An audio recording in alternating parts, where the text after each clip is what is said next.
ساتھ کا غلبہ ہو۔ پھر کوئی شخص کسی دوسرے شخص سے حسن ظن رکھے تو اس نے خود ہی اپنے کو خطرے میں ڈالا۔ امیر المومنین نے دو باتیں سمجھائیں، ایک یہ کہ یہ دنیا مشکلات کا گھر ہے، پریشانیوں کا گھر ہے، اور انسان حسن ظن رکھنا چاہیے۔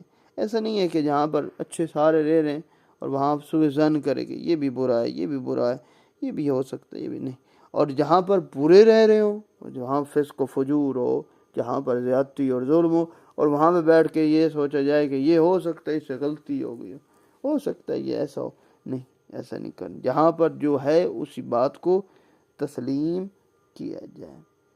پھر فرمایا امیر المومنین سے دریافت کیا گیا کہ آپ کا حال کیسا ہے؟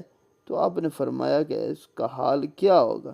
جسے زندگی موت کی طرف لے جا رہی ہے، اور جس کی صحت بیماری کا پیش خیمہ ہو، اور جسے اپنی پناہ گاہ سے